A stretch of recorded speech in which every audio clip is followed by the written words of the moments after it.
सीमा हैदर की, और बात उन सब की जो कह रहे थे भाई ये तो सिर्फ एक आम सीमा भाभी है। मैंने पहले भी कहा था कि प्यार, इश्क और मोहब्बत ये इन सवालों का जवाब नहीं हो सकता। अब पहुंची ना एटीएस, अब पूछ रही है सवाल ATS. DGP, special DG Uttar Pradesh law and order Prashant Kumar को जवाब देना पड़ रहा है। बोल रहे हैं अब कि इन्वेस्टिगेशन हो रही है। ये उन सबको जवाब है जो बिना सोचे समझे प्यार की कहानी लिख रहे थे, इश्क की गाथाएं पढ़ रहे थे, प्रेम के ग्रंथ लिखने को तैयार हो गए थे कुछ लोग स्टूडियो में बैठे कि देखो यही है हीर रांझा के बाद कहानी, सचिन और सीमा की कहानी। अरे भाई फैक्ट्स तो समझ लो, पढ़ तो लो, देख तो लो, हो क्या रहा है। वो महिला 4 बच्चों के साथ है और वहां नाच गाना हो रहा है। वो 4 देश पार करके आई है, 4-4 पासपोर्ट, 6-6 मोबाइल फोन तोड़ के घुसपैठ करी है हिंदुस्तान में, और ये कह रहे हैं इश्क है, प्रेम है, सब जायज। कैसे जायज अभी, कैसे जायज। और इसीलिए आज मैं आपको बताने जा रहा हूं सीमा हैदर एके सीमा भाभी के 5 प्लान जो हो सकते थे।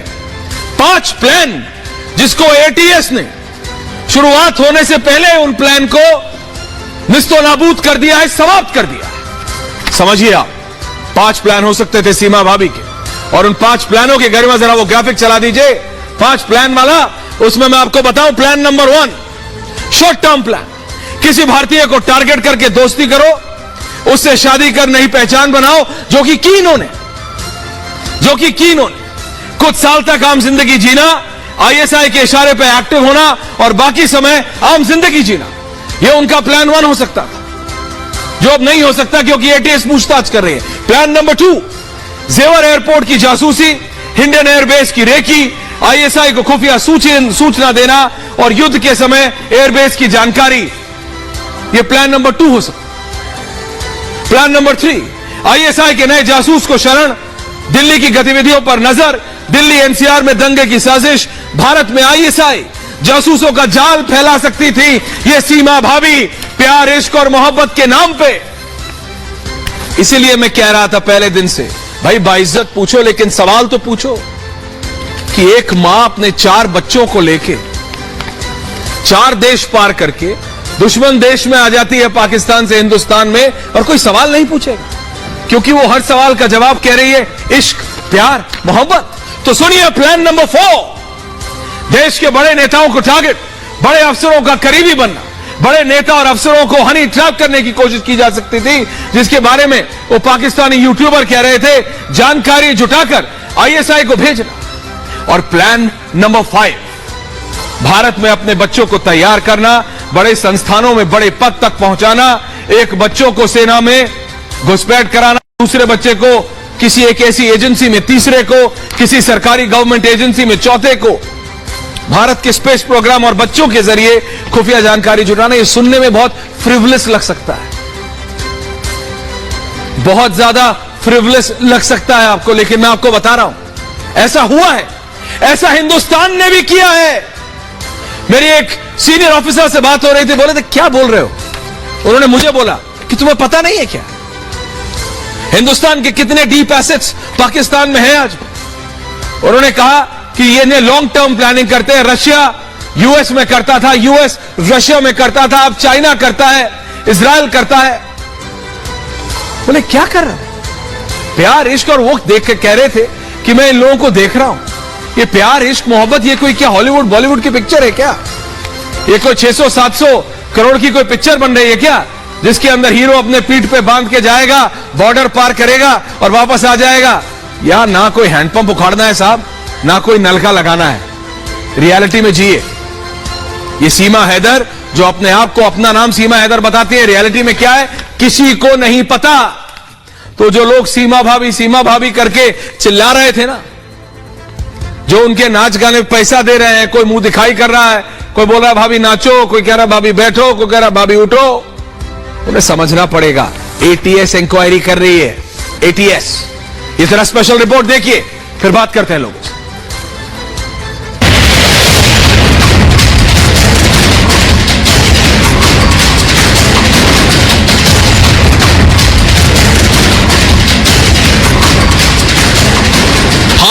पाकिस्तान की खुफिया एजेंसी आईएसआई की नई साजिश का पर्दाफाश होने वाला है। आईएसआई ने जैसे जासूसी सीमा हैदर को लॉन्ग टर्म प्लान के लिए भारत में घुसपैठ कराई थी, उसे भारतीय परिवेश में ढलने की पूरी ट्रेनिंग दी थी, वो अपने मिशन के पहले फेज में ही पकड़ी गई।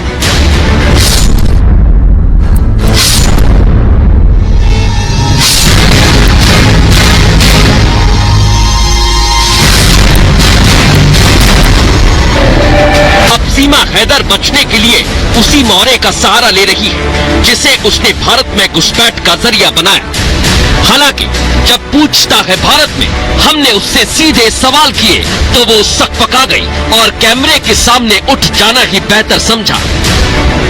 ये पाकिस्तान और हिंदुस्तान की बात है सीमा जी, ये पाकिस्तान और हिंदुस्तान की बात है सीमा जी। आप बात समझिए, क्या मैंने गलत कहा? क्या अगर मैं मानता हूं आप प्यार की बात करें, आप उठ रही, ये आपका मन है सीमा जी, आप उठ के जा सकती हैं। सीमा हैदर अब यूपी एटीएस के शिकंजे में है। एटीएस की टीम उससे लगातार 3 दिनों से घंटों पूछताछ कर रही है। एटीएस की टीम भी सीमा हैदर से पूछताछ के बाद हैरान है।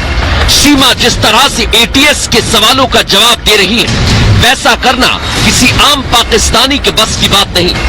यही वजह है कि सीमा के जासूस होने का शक यकीन में बदल जा रहा है। एटीएस के अफसर भी 5वीं पास सीमा के सधे और संयमित जवाब से हैरान है।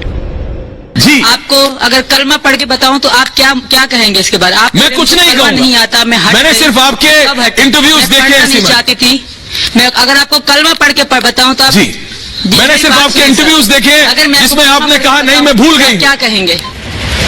एटीएस की टीम सीमा हैदर से पूछताछ में ये तो पता लगाने की कोशिश में है कि आखिर भारत में उसका मिशन क्या है, भारत में उसके निशाने पर कौन कौन लोग हैं, आखिर उसने सचिन को मोहरा क्यों बनाया और भारत में घुसपैठ के लिए उसकी मदद किसने की। सीमा हैदर को कहां दी गई, भारतीय परिवेश और हिंदू संस्कृति में ढलना कहां से सीखा, भारत में घुसपैठ के लिए फंडिंग किसने की और सीमा के अलावा ऐसे मिशन पर कितनी पाकिस्तानी महिलाएं जासूस बनकर आई हैं। एटीएस की टीम इन्हीं सवालों के जवाब तलाशने में जुटी हुई है। सीमा के राज का पर्दाफाश होने से ग्रेटर नोएडा में उसके पड़ोसी भी दहशत में हैं। हालात ये हैं कि जो पड़ोसी उसे बहू समझकर पलकों पर बैठा रहे थे, अब जासूस वाला राज सामने आने पर उसे पाकिस्तान भेजने की मांग कर रहे हैं। पाकिस्तान जानी चाहिए, क्योंकि इस तरीके से तो नई पीढ़ी हमारी बिल्कुल ही बिगड़ जाएगी ना। फिर तो उनको ये लगेगा कि हम तो पाकिस्तान से बुलाएंगे और भी ज्यादा। 5वीं पास ये बता रही है, कराटेदार इंग्लिश बोल रही है, कंप्यूटर चला रही है, 4 जो की पासपोर्ट लेके आई है, दुनिया भर के बॉर्डर पास करके आई है। सीमा ने न सिर्फ भारत की सीमा लांघी, बल्कि उसने अपने मकसद में कामयाब होने के लिए प्यार और रिश्तों की मर्यादा को तार-तार कर दिया। सीमा की साजिश का खुलासा होने से भारत पाकिस्तान के रिश्तों में भी खटास और ज्यादा गहरी हो जाएगी। ऐसे में सवाल ये कि क्या पाकिस्तान भारत के खिलाफ कोई बड़ी साजिश कर रहा है? क्या सीमा भारत के खिलाफ किसी बड़ी साजिश का हिस्सा है? क्या आईएसआई भारत के खिलाफ साजिशों के लिए महिलाओं और बच्चों को प्लांट कर रहा है? और सबसे बड़ा सवाल यह है कि सीमा के प्लान को डिकोड करने में जांच एजेंसियों को आखिर इतना समय क्यों लग रहा है? पूछता है भारत। पूछता है भारत। और मेरे साथ है farmer senior raw officer RSN Singh साहब, मेरे साथ है सोशल एक्टिविस्ट प्रियंका राणा जी हैं, पारुल खेड़ा जी हैं, आशना सावरकर हैं, मेरे साथ पाकिस्तान से पत्रकार इफत हसन रिजवी जी जुड़ रहे हैं, रिटायर्ड मेजर यासिर जंजुआ साहब जुड़ रहे हैं, अफवा राव साहब सीनियर जर्नलिस्ट है पाकिस्तान से जुड़ रही है, साना अमजद जुड़ रही है पाकिस्तान से। Thank you for all of you for joining in. देखिए, ये प्यार है कि क्या है, कि स्पाई है, कि जासूस है, कि नहीं है। इनके बचपन की दोस्त कह रहे हैं ये नॉर्मल ही नहीं है, कोई कह रहा है ये नॉर्मल है लेकिन ये देख बहुत शातिर है, हिंदी बोलना जानती है, सबको अपने इशारों पे नचाना जानते हैं। कोई कह रहा है she was working in a dance bar supposedly in the middle east. मैं कह रहा हूं बॉस, इन्वेस्टिगेशन होने दो बस। मैंने हाथ जोड़ के पहले दिन भी कहा कि सिर्फ पता लगने दो है कौन, क्योंकि हमारे लिए एक पाकिस्तानी नागरिक हिंदुस्तान में इल्लीगली घुसा है, घुसपैठिया है। इसका आप रिवर्स सोच लीजिए, RSN सिंह साहब, अगर इसका रिवर्स होता कि कोई हिंदुस्तानी पाकिस्तान में गया होता तो क्या होता? मैं तो तब भी कह रहा हूं सिर्फ इन्वेस्टिगेशन होने दीजिए, है या नहीं, दूध का दूध पानी का पानी हो जाएगा। Let the agencies decide. Singh साहब, नहीं, वो जो प्रक्रिया है बिल्कुल सही प्रक्रिया चल रही है और मुझे मेरी जो जानकारी है और जो SOP है केवल ATS ही इंट्रोगेट नहीं करती है, उसके साथ तमाम जो सेंट्रल एजेंसी उसके भी रिप्रेजेंटेटिव होते हैं वो भी टीम में रहते हैं इंट्रोगेशन में। और अब दूध का दूध पानी का पानी हो जाएगा, हम तो पहले दिन से कह रहे हैं। और मैं तो किसी पृष्ठभूमि में बात करता हूं, ये एक सीमा की बात आई है। मैं तो देख रहा हूं पिछले 2-3 साल से कई सीमा सक्रिय हैं और ये सक्रियता तब से बड़ी है जब ये कोरोना काल आया और उस समय इन्होंने एक नया जिहाद का एक तरीका इजाद किया जिसमें कि ये हनी ट्रैप करने लगे। और ये भी मैं आपको बता दूं कि अभी पाकिस्तान के यहाँ लोग बैठे हुए हैं, मैं इतना खुल के नहीं बोल सकता, लेकिन हनी ट्रैप की बहुत कोशिश है और हर स्तर पे हर हिंदुस्तान के वो संजीदगी वाली जो जितने विभाग हैं उनको टारगेट किया गया है। अब इस महिला का क्या मकसद है? आप उसके वो जेवर एयरपोर्ट आपने कहा लेकिन ये हिंडन एयरबेस कहा, हो सकता है ये सब हो, लेकिन मुझे जैसा लग रहा है कि इनको राजनीतिक उद्देश्य से भेजा गया है। यहाँ पर इलेक्शंस का समय है, यूपी में आप देख रहे हैं योगी सरकार जो है वो बिल्कुल नो नॉनसेंस सरकार है, कई माफियाओं का अंत हुआ और आपको मालूम है कि माफिया कौन है। तो यहाँ के और ये एक बात मत भूलिएगा आप कि पाकिस्तान बनाने में सबसे ज्यादा